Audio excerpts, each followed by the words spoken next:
Hello everyone, আমি রিম্পা। আমার চ্যানেলে আবার সবাইকে অনেক অনেক স্বাগত জানাই। আশা করি সবাই খুব ভালো আছেন, সুস্থ আছেন।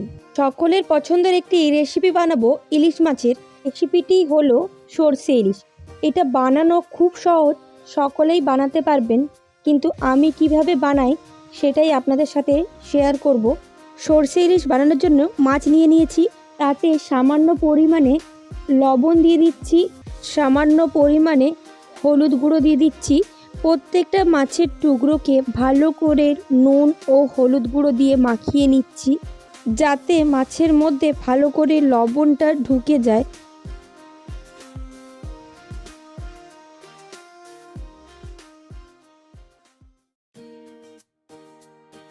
আর লবণ ও হলুদ মাখিয়ে 15 থেকে 20 মিনিট পিসগুলো রেখে দিতে হবে। সরষে ইলিশের জন্য সরষেটা বেটে নেব। আমি সাদা সরষে নিয়েছি, কেউ কেউ পারলে কালো সরষেটাও নিতে পারে। আমাদের বাড়িতে কালো সরষেটা পছন্দ করে না বলে আমি সাদা সরষেটাই নিয়েছি। সরষের সাথে কাঁচা লঙ্কা দিয়ে দিলাম, আর সামান্য পরিমাণে লবণ দিয়ে দেব। লবণ আর কাঁচা লঙ্কা ছাড়া যদি বাটা হয় তাহলে তেতো হয়, তার জন্যে লবণ আর কাঁচা লঙ্কা দিয়ে মিক্সিতে বেটে নিলাম। অনেকেরই সরষে খেলে হজম হতে সমস্যা হয়, তাই যদি এইভাবে ছেঁকে নেওয়া হয় তাহলে কোনো সমস্যা হবে না। এইভাবে ছেঁকে নেওয়া যাক। এটা বসিয়ে দিয়েছি, তেল দিয়ে দেব। তেলটা গরম করার জন্য ছেড়ে দেব, কিছুক্ষণ গরম হোক। তারপরে কালো জিরে দিয়ে দেব। কালো জিরেটা কিছুক্ষণ ভেজে নেব।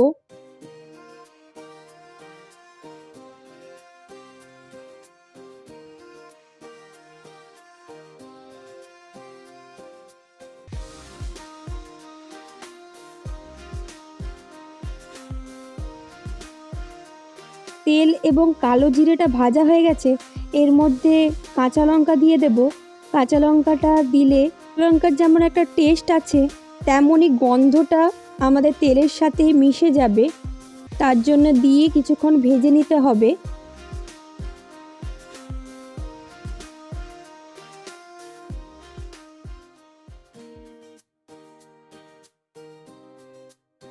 কাঁচা লঙ্কাটা ভাজা হয়ে গেছে, এর মধ্যে হলুদের গুঁড়ো দিয়ে দেব। ভালো কালারের জন্যে কিছুটা পরিমাণ কাশ্মীরি লঙ্কা দিয়ে দেব। ভালো করে মশলাটা ভেজে নেওয়া যাক থেকে 10 সেকেন্ডের জন্য।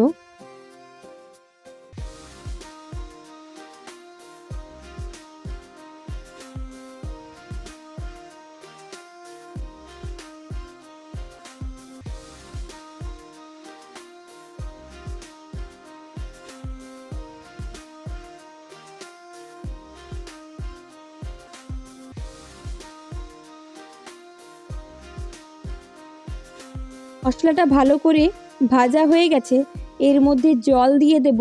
জল দিয়ে কয়েকক্ষণ ফুটিয়ে নেব।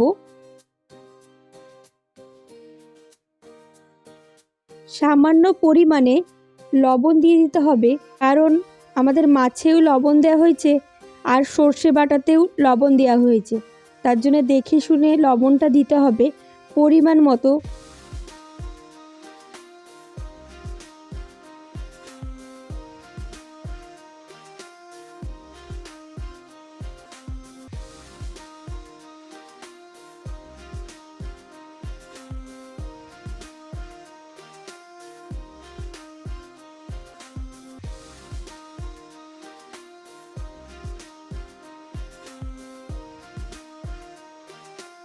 মশলাটার গন্ধটা যাতে না উড়ে যায় তার জন্য কয়েক সেকেন্ডের জন্য ঢাকা দিয়ে দিচ্ছি, ভালো করে যাতে ফোটে।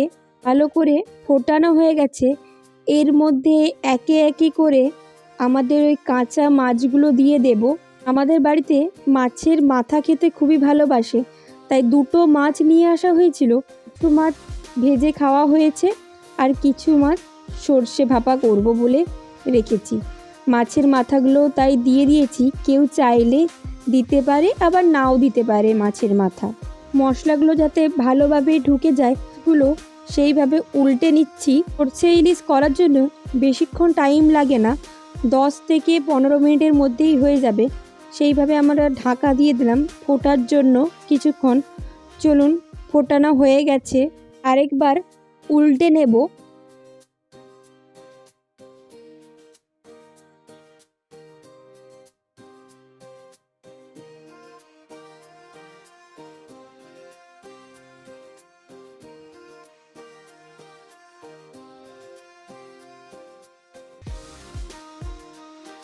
মাছটা ভালো করে ফুটিয়ে নিয়েছি।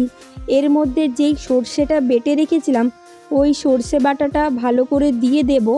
এই মশলাটাও যাতে ভালোভাবে ভেতরে ঢোকে মাছগুলো উল্টে নেব। কাঁচা মাছ তো, তাই সাবধানে উল্টোতে হচ্ছে যাতে ভেঙে না যায়।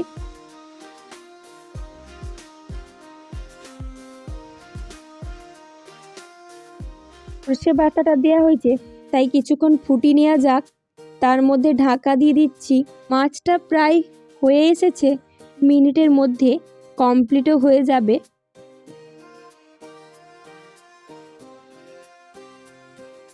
এর শেষে একটু কাঁচা সর্ষের তেল দিয়ে দেব।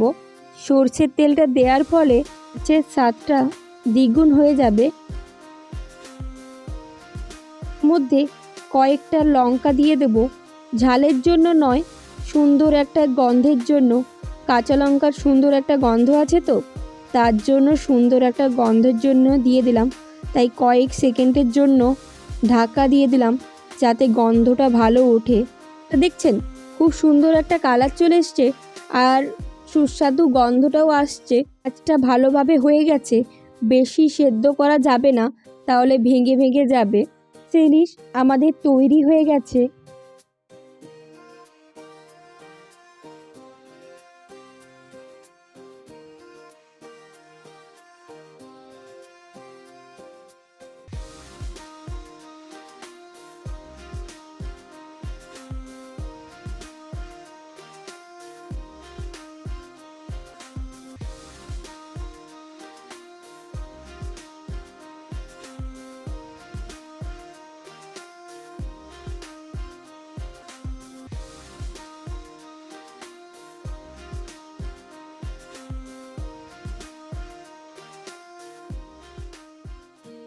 সর্ষে ইলিশ এইভাবে একবার বানিয়ে ফেলুন, স্বাদ হবে দুর্দান্ত।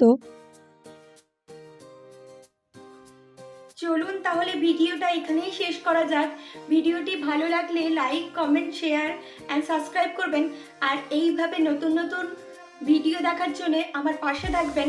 আর সর্ষে ইলিশটা সবাই বাড়িতে একবার ট্রাই করবেন এবং কমেন্ট করে জানাবেন। আর ফলো করে দেবেন। আর দেখা হচ্ছে নেক্সট একটা ভিডিওতে। টাটা।